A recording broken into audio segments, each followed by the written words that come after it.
In October of 1933, a Hungarian named Lászlo Almásy crawled under a rock overhang in southwestern Egypt and turned his lamp toward the wall. People were swimming on the stone. Dozens of small figures with bent arms and drawn-up legs in a posture nobody could mistake for anything else. The nearest water lies hundreds of miles from that overhang. 90 miles from Cairo, the ribs of whales stick out of a slope. The bones lie in the open. These whales still have their hind legs, complete with a knee joint, a shin, and toes on the foot. And in the tomb of Tutankhamun, there was a scarab carved from glass that predates the first humans by 29 million years. And the last find on this list is a woman and two small children, laid on their sides with their faces turned toward each other. Their hands are joined. They have held that grip for 5,000 years. You are fairly certain the Sahara has always been a desert. Are you? That the sand settled here long before there were any people, and that nothing since has changed except the shape of the dunes. You almost certainly believe the map of the Earth was finished long ago. Satellites have passed over every square mile. No blank spaces are left, and everything large and strange has been described and labeled. Now answer honestly. How many places can you name where an object 25 miles across waited almost a century for an explanation? Now the awkward one. You are used to the past being locked down by a school textbook. Hunting first, then herds and fields, then the first cities and writing. In the Sahara, that order breaks in the places you would least expect. Every stop from here answers part of these questions, and by the last one, they are all closed. 3.5 million square miles. That is what the Sahara covers, close to the area of the entire United States. 12 countries share it. The desert runs from the Atlantic shore to the Red Sea, and crossing it from west to east is about the same as driving from New York to Los Angeles. By day, the air climbs to 113 degrees Fahrenheit, and the sand underfoot reaches 160, which is 70 degrees Celsius.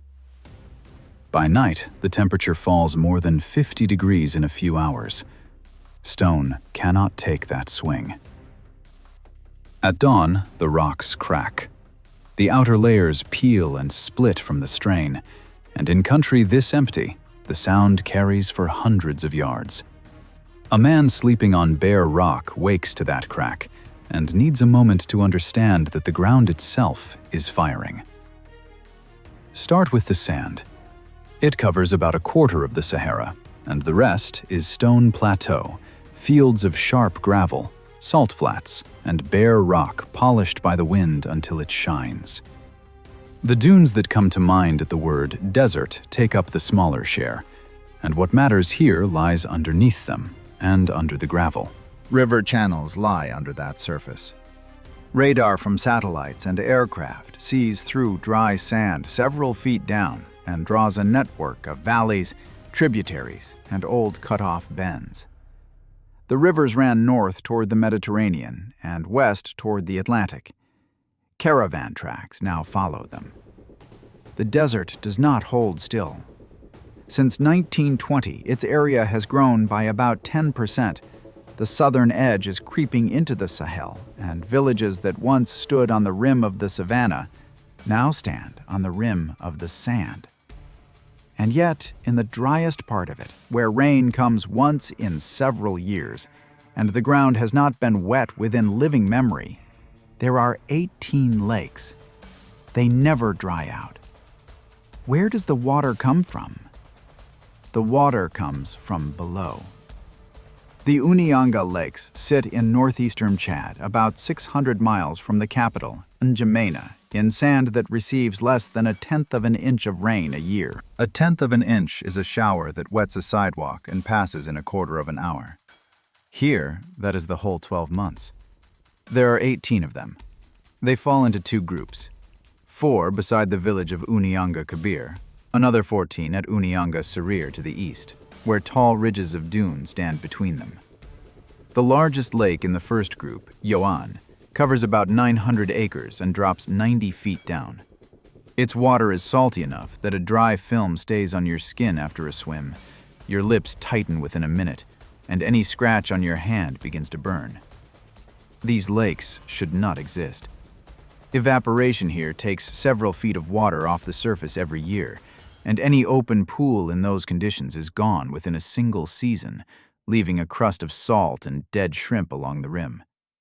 What saves them is the arrangement of the second group. Lake Teli, the largest at Unianga Sarir, covers about 1,100 acres and is less than 30 feet deep, and almost its entire surface is closed over by floating reed beds. The reeds work as a lid. They keep the wind from pulling moisture off the water. Losses drop sharply, and from below, the lakes are fed without pause by groundwater moving through sandstone, which carries the salt onward toward Yoan. Some lakes hold the fresh water, others take all the salt, and the system has stood for thousands of years with no help from rain. In 2012, the Unianga Lakes were added to the World Heritage List. The wording was careful. The case said, "This is the largest lake system in a hyper-arid zone on the planet," and that its survival rests on a balance between the flow from below and the lid of reeds above. Here, the water survived. 1,200 miles to the northwest, on an Algerian plateau, it disappeared completely, and nothing is left there. No stream, and no well that works without a pump. Yet the rocks in that place carry herds of cattle, hippos standing belly deep in water, and boats with rowers. The Tassili Niger Plateau covers the southeast of Algeria, near the borders with Libya and Niger, not far from the small town of Djanné.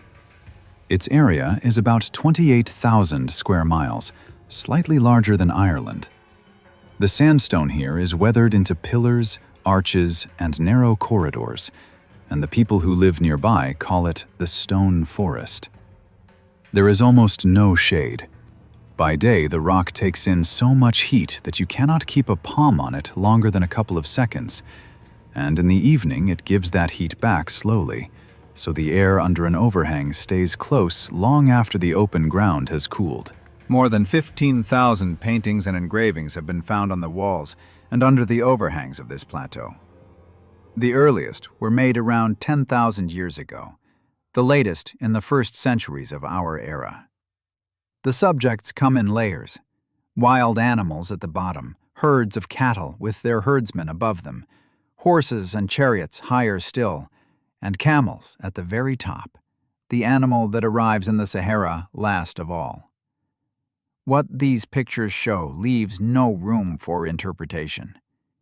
Giraffes, hippos, which live only where there is deep, permanent water, crocodiles, fish, people with harpoons, boats with rowers. A boat on a wall means there was water worth rowing across, not a puddle after a rare storm.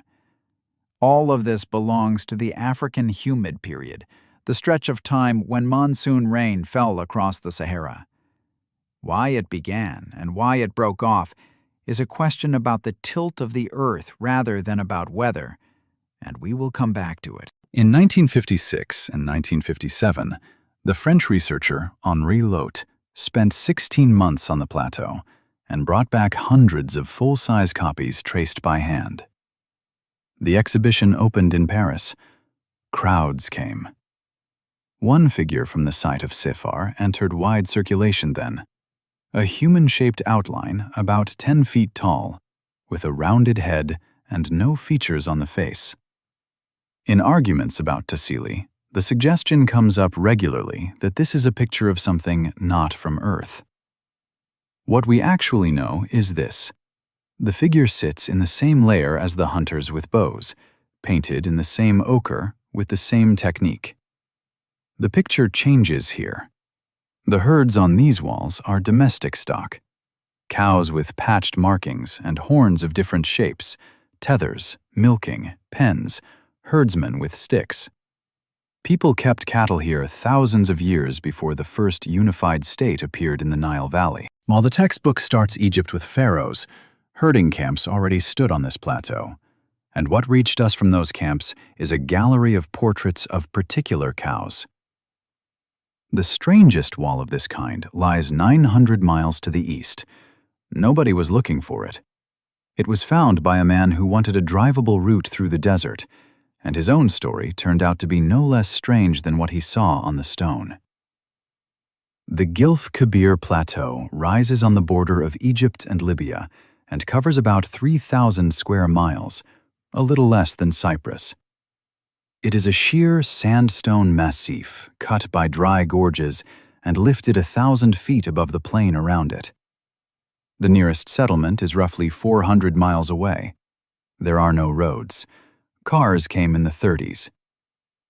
Lászlo Almásy, a Hungarian, a pilot and a driver, was looking for a passable route through the Gilf Kebir and, along the way, for the lost oasis of Zerzura, described in medieval Arabic manuscripts. In October of 1933, he came out at a gorge on the southwestern side of the plateau. The place would later be called Wadi Sura, the Valley of Pictures. Under the overhang, at about head height, a line of figures ran along the rock. Small ones, a palm covers 5 or 6, dark red on pale sandstone. Arms bent, legs drawn up, the body turned to one side. That is how you draw a person holding himself up in water. In 1934, Almásy published a book about the trip and said it plainly. The people on that wall are swimming, so there was water here. He was laughed at.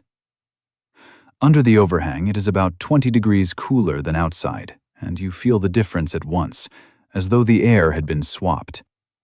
It smells of dry dust and bat droppings. The wind behind you carries sand along the rock face, hissing over the stone and grinding it back a fraction of an inch every decade. Getting here is still hard. You need a permit from the Egyptian authorities, travel in convoy, a satellite phone, and fuel for 600 miles. And part of the approach is closed because this is a border zone. In 2002, another shelter was found a few miles from the Cave of Swimmers.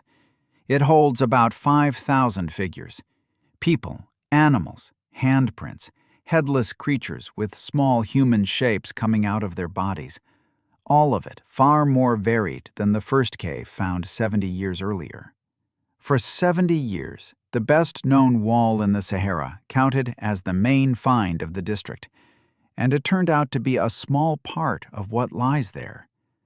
One man with a lamp under a rock is a single point. Now, take a line 440 miles long, walked out and back by the same families for century after century.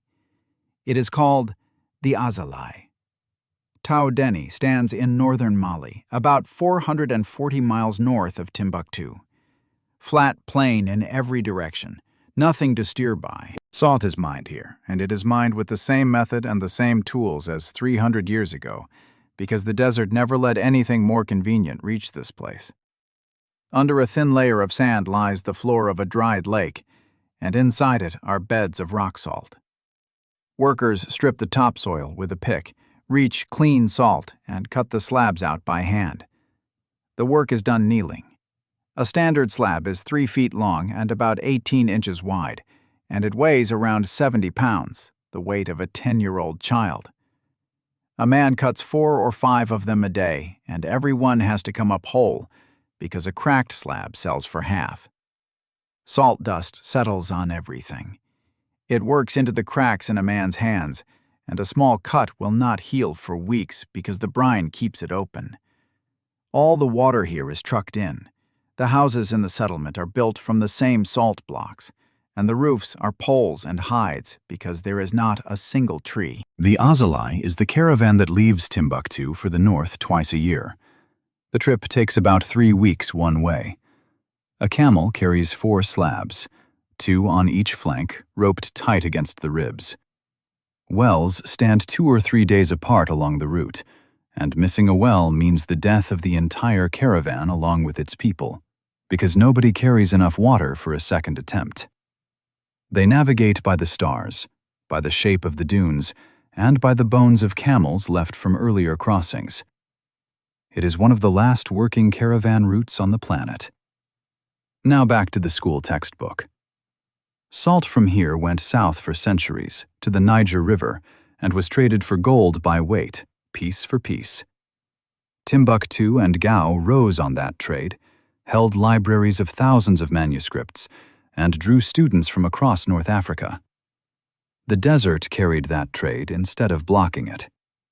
And the salt the camels drag across it is that vanished lake itself. The caravan is hauling dried water cut into slabs. In 2012, armed groups took the north of Mali. Timbuktu fell under their control, and the caravans stopped for a time. They run again now, and 500 miles west of their route lies a landmark that the crews of the first orbital flights used to check their course. The Rishat structure lies in Mauritania on the Adrar Plateau, about 25 miles from the old caravan town of Wadan. From the ground, it does not read at all. A person standing inside it sees low stone ridges and gravel underfoot, and nothing more.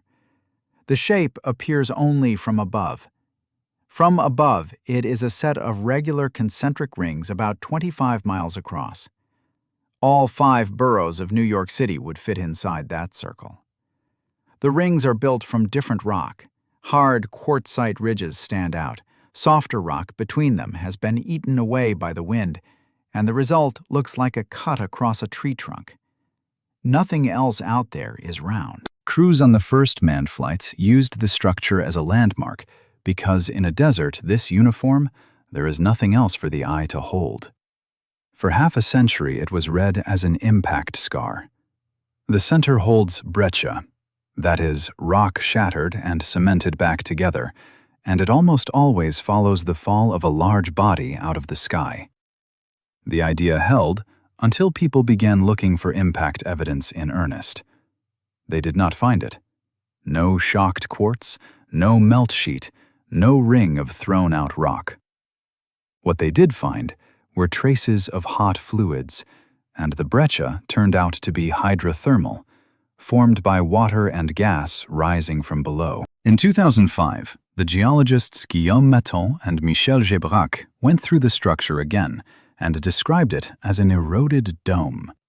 About 100 million years ago, magma pushed the sedimentary layers up from underneath.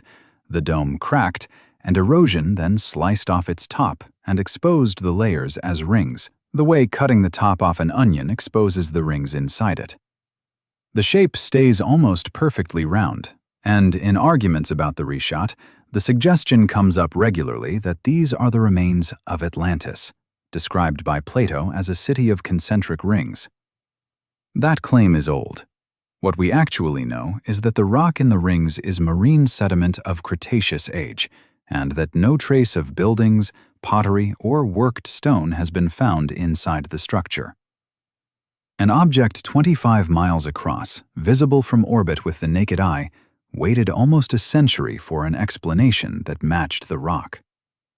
The Rishat has no crater, and 2,200 miles east of it, between the dunes, lies something that could only have formed above 2,700 degrees Fahrenheit. There is no crater there either. It lies right on the surface. Pieces of clear yellow-green glass are scattered across the Great Sand Sea in western Egypt near the Libyan border, over about 2,500 square miles. That is a third more ground than Grand Canyon National Park. The fragments glitter between the dunes, their edges as sharp as a broken bottle, and a careless hand laid on one of them opens to the bone. The glass is almost pure.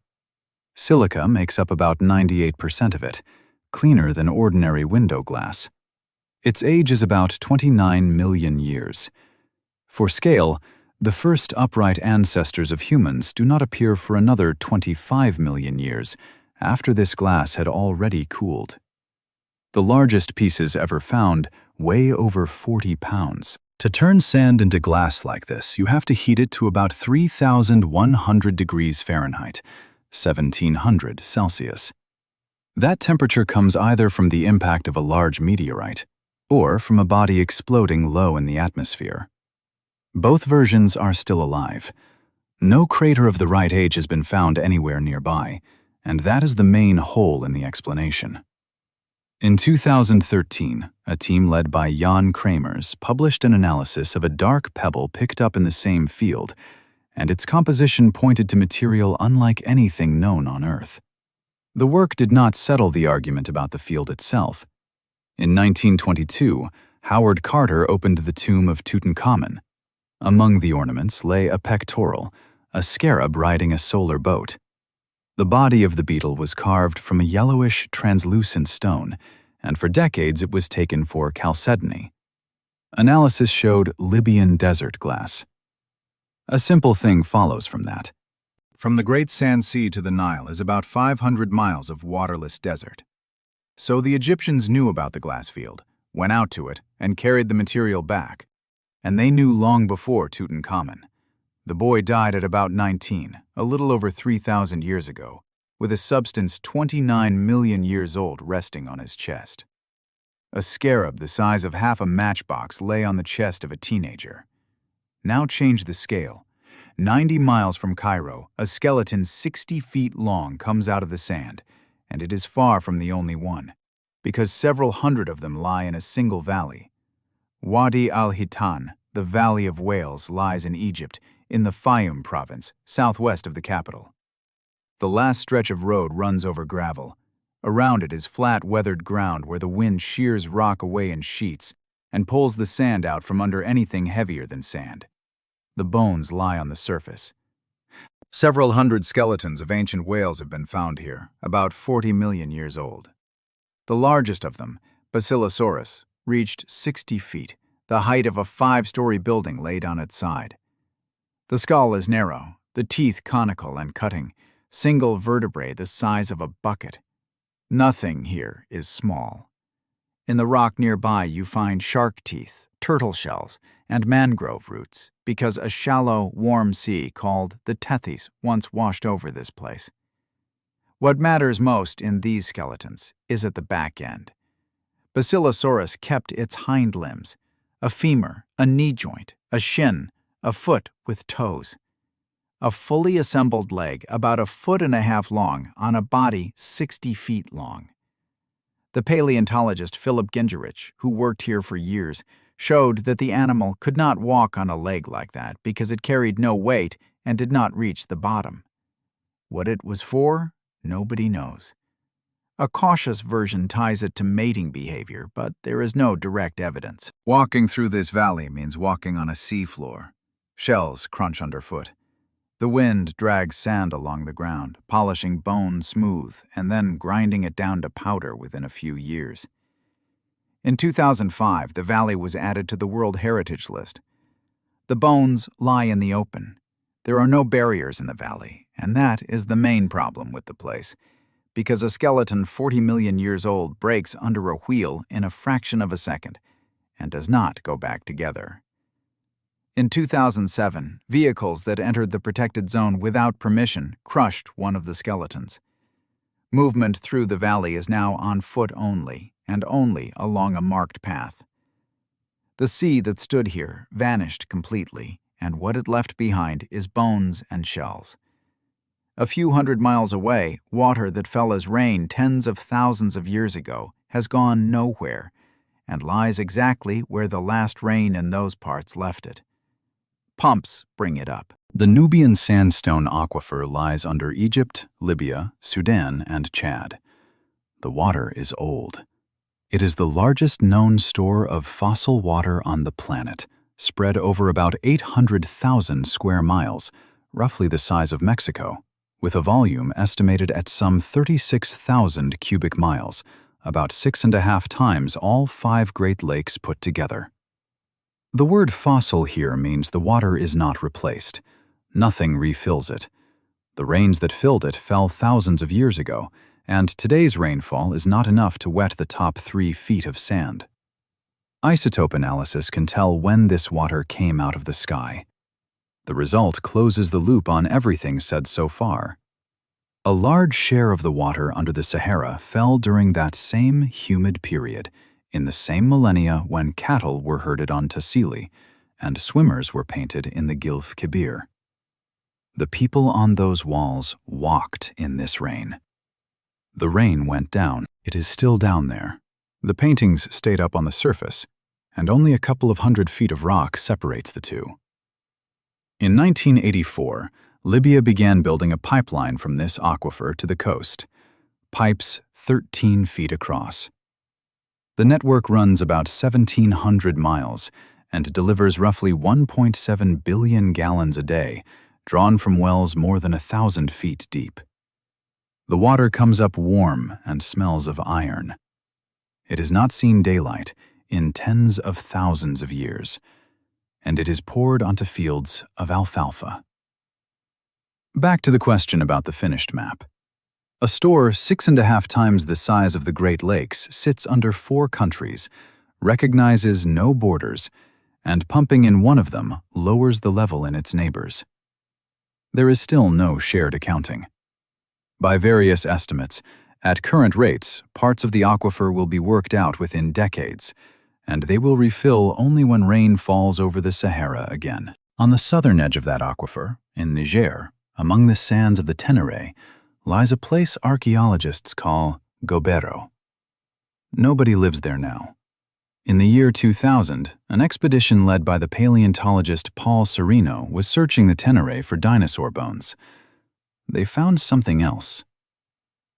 The Tenere is one of the emptiest parts of the Sahara, a belt of sand about the size of California, with no wells, no roads, and no permanent population. On the edge of one dune, the team saw human bones sticking out of the sand. It was a cemetery. Digging ran for several seasons, and about 200 burials were found here in the end.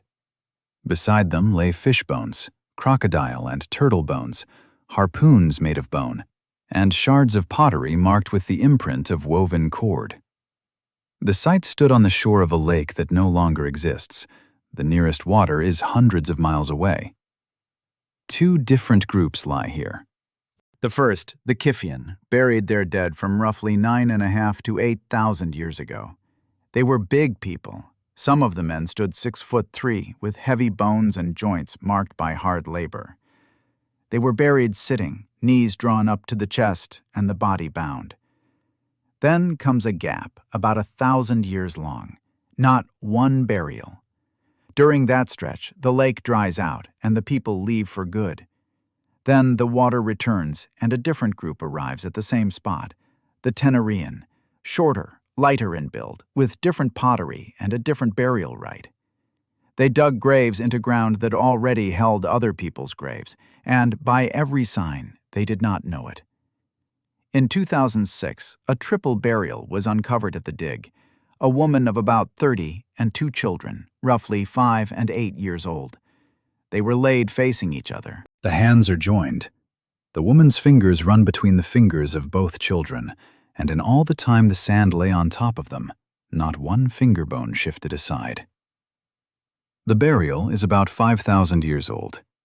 The first thought at a pose like that is that the bodies moved on their own over millennia under the weight of the sand. Testing showed otherwise.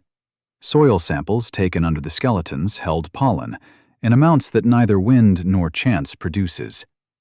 The bodies were laid on flowers. Someone bent their arms, brought the hands together, set the pose, covered them with sand, and walked away. And that pose held for 50 centuries, until the day a tarp went up over the excavation. Why the 3 of them died is unknown. No weapon marks on the bones, no fractures, no signs of violence at all. And infection is usually impossible to identify in bones this old. The paper by Sereno and his colleagues came out in 2008, and it says plainly that the cause of death was not established. One thing is clear. The lake beneath them did not vanish because of anyone, and it did not vanish in a single year. Why it vanished was explained by a man who looked for the answer on the floor of the Atlantic instead of in the Sahara. Peter Domenical pulled cores of sediment from the seabed off the coast of Mauritania. The seafloor collects the dust that the wind carries off the continent, layer over layer, year after year. How much dust a layer holds shows what was happening on land. Little dust means vegetation. Heavy dust means open sand, and a core like that works as an unbroken climate record tens of thousands of years long, one that can be read almost year by year. The record showed that the Green Sahara ended fast. The humid period held from roughly 11,000 to 5,000 years ago, and the shift to today's dryness fit into a few centuries. The cause sits outside the Earth. The tilt of the planet's axis and the shape of its orbit change slowly. The monsoon rain belt moves with them, and the cycle comes around about every 20,000 years. The Sahara greens and dries like a pendulum, and its present state is one phase of that swing.